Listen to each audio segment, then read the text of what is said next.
Hi friends, మీరు కిరాణా store start చేస్తున్నారా? మీకోసం ఒక 5 బేసిక్ టిప్స్‌ని అయితే తీసుకొచ్చాను. మీరు ఈ వీడియోని ఎక్కడ కూడా స్కిప్ చేయకుండా చివరి వరకు చూడండి.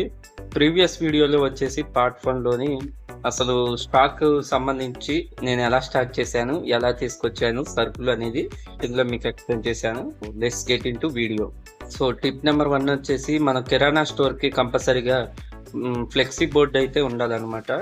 సో ఎందుకంటే మనకి ఇట్లా ఇది మన కిరాణా స్టోర్ మనం కొత్తగా పెడుతున్నాం కాబట్టి పలానాది కిరాణా స్టోర్ అని తెలియటం కోసం కస్టమర్స్కి కంపల్సరిగా ఫ్లెక్సీ బోర్డ్ అనేది మెయింటైన్ చేయాలి.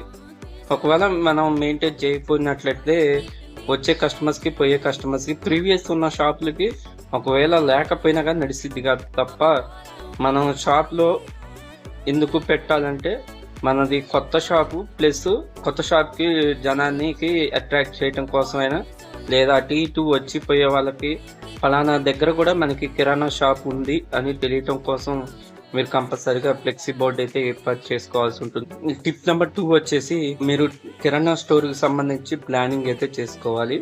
స్టార్టింగ్ ఎంత పెట్టుబడి పెట్టాలి, తర్వాత ముందు రాబోయే రోజుల్లో ఎంత పెట్టుబడి పెట్టాలి, మీరు ఎంతవరకు పెట్టుబడి పెట్టగలరు అనే దానిపైన కూడా మీరు ఆలోచించాల్సి ఉంటుంది. సో ఫర్ ఎగ్జాంపుల్ మీరు స్టార్టింగ్ ఒక 5,000 పెట్టుబడి పెడితే మీ ఏరియాని బేస్ చేసుకొని మాత్రమే పెట్టాలి. సో తక్కువ జనం ఉన్న కాడ మీరు తక్కువ ఇన్వెస్ట్మెంట్ చేయాల్సి ఉంటుంది. ఎక్కువ జనం ఉన్న కాడైనా సరే మనకి ఎక్కువ సరుకులు తెచ్చుకోకుండా తక్కువ సరుకుల్లోనే మెయింటైన్ చేసుకుంటూ రావాల్సి వస్తుంది. ఎందుకంటే మీరు ఒక్కోసారి 20 కేజీలు 30 కేజీలు తెప్పిస్తారు. సో తెప్పించినప్పుడు అది పురుగుపడి ఆగమైపోయే అవకాశాలు ఎక్కువగా ఉంటాయి. మరీ ముఖ్యంగా చూసుకున్నట్టయితే పప్పు దినుసులు కానివ్వండి, ఈ విధంగా అనమాట. సో ఇవన్నీ కూడా స్టాక్ని జాగ్రత్తగా మెయింటైన్ చేసుకోవాల్సి ఉంటుంది.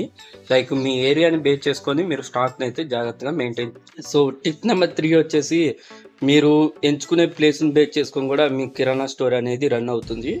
సో ఫర్ ఎగ్జాంపుల్గా మీరు మెయిన్ సెంటర్లో పెట్టారనుకోండి, సో మీకు చుట్టుపక్కల ఏమైనా కిరాణా స్టోర్స్ లేనట్టే మీకు బేరం అనేది త్వరగా ఎక్కే అవకాశాలు ఉంటాయి.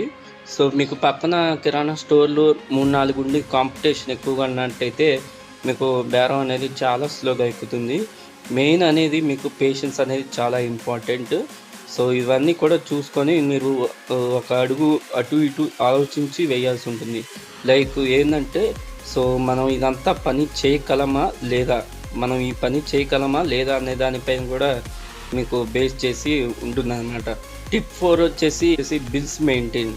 సో మీరు కిరాణా స్టోర్లో నుంచి ఎక్కడి నుంచైనా సరుకులు తీసుకున్నప్పుడు సో వాళ్ళు కలెక్షన్స్కి వస్తూ ఉంటారు. స్టార్టింగ్లో మీరే పోయి తెచ్చుకోవాల్సి ఉంటుంది. సో తర్వాత వాళ్ళే తెచ్చిస్తారు అనమాట. వాళ్ళకి నమ్మకం కుదరటం కోసం మీరు కంపల్సరీగా బిల్స్ ఎప్పటికప్పుడు క్లియర్ చేయడం మెయిన్ ఇంపార్టెంట్. సో మెయిన్ మీరు ఎప్పుడైనా సరే బిల్స్ని క్లియర్ చేసుకుంటూ సో మీ దగ్గర ఉన్న అమౌంట్ని బేస్ చేసుకొని మీరు సరుకు అనేది తెప్పించుకోవాలి. ఎక్కువ సరుకు తెప్పించుకొని మీ దగ్గర అమౌంట్ లేకపోతే బిల్స్ అనేది పెండింగ్ పోతూ ఉంటాయి, బిల్స్ పెండింగ్ పడుతూ ఉంటాయి. సో దీనివల్ల మనకి ఫ్యూచర్లో ఇవాళ కట్టే బిల్లుని 2 డేస్కి 3 డేస్కి ఎక్స్చేంజ్ చేస్తూ ఉంటే అదే రోజు బిల్స్ కూడా యాడ్ అయ్యి మీకు తర్వాత మనీ ప్రాబ్లం వచ్చే అవకాశాలు ఉంటాయి. సో మనీ బర్డెన్ అవుతుంది. ఇది కూడా జాగ్రత్తగా చెక్ చేసుకొని మీరు కిరాణా స్టోర్ అనేది పెట్టుకోవాలి. So guys, last but not least, own money to keep kirana store అని నేను చెప్తాను. సో నేను ఎందుకు చెప్తున్నానంటే సో మీరు బయట నుంచి రూపాయి వడ్డీ కానివ్వండి, ₹10 వడ్డీ కానివ్వండి, పావలా వడ్డీ కానివ్వండి, సో మీరు వడ్డీ మీద మీరు కిరాణా స్టోర్ పెట్టినట్టయితే ఒకవేళ మీకు రేపటి రోజున అప్పులైనట్టయితే మీరు ₹1,00,000 పెట్టుబడి పెట్టారు. రేపటి రోజున మీకు అప్పులైనట్టయితే తర్వాత మీకు ఆ అప్పులు తీర్చుకోవటానికి కానివ్వండి, వడ్డీ కట్టడానికి కానివ్వండి, ఈ అప్పులు తెచ్చడానికి కానివ్వండి, మీకు షాప్లో అప్పులు పడినట్టయితే అవి వసూలు చేసుకోవడానికి కానివ్వండి, సో చాలా బర్డెన్ అవుతుంది. మీ దగ్గర అమౌంట్ ఉన్నప్పుడు మాత్రమే మీ కిరాణా స్టోర్ అనేది పెట్టుకోండి, మంచి సక్సెస్ అనేది వస్తుంది. సో మీకు ప్రాఫిట్ విషయానికి వస్తే సో మినిమం 5% to 10% మార్జిన్ చూసుకొని తీసుకోండి. సో మరీ ఎక్కువ ప్రాఫిట్స్ని బేక్ చేసుకొని తీసుకోకండి. లైక్ ఎలా అంటే మీకు ఒక ₹1,000 మీకు వచ్చాయనుకోండి ఈరోజు కౌంటరు. సో దాంట్లో మీకు అందులో మీకు ₹100 ప్రాఫిట్ ఉండేటట్టు మీరు చూసుకోవాల్సి ఉంటుంది. అన్నీ కూడా చూసుకొని ముందడుగు అయితే వేయాలి.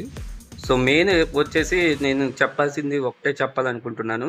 మీరు ఎక్కువ సరుకులు తెప్పించి మీరు కిరాణాలోని పురుగు పట్టేటట్టు ఎక్కువ సరుకులు తెప్పించి ఆగం చేసుకోకండి. పప్పు దినుసులు కానివ్వండి, ఏదైనా సరే. సో ఇవన్నీ కూడా మీరు చూసుకొని మెయింటైన్ చేస్తారని ఆశిస్తూ, సో తర్వాత వీడియోలో మీకు ఇంకా మరికొన్ని విషయాలు తెలియజేస్తాను. ఈ వీడియో కూడా నాకు తెలిసి ఇంతవరకు చూసారంటే మీకు యూస్ఫుల్ అయిందని అనుకుంటున్నాను. మీకు యూస్ఫుల్ అయినట్టయితే సబ్స్క్రైబ్ చేయండి, లైక్ చేయండి, షేర్ చేయండి, కామెంట్ చేయండి. Thanks for watching. See you to next video. నాకు తెలిసి ఈ వీడియోకి 10 మెంబర్స్ కూడా రీచ్ అయ్యిద్ది అనుకోవట్లేదు. నాకు హైయెస్ట్ వచ్చేసి 30 వ్యూస్ వచ్చాయి. వీడియో అయినా మీరు సక్సెస్ చేస్తారని మనస్ఫూర్తిగా కోరుకుంటున్నాను. Thank you friends, thank you. Subscribe, like, share for me.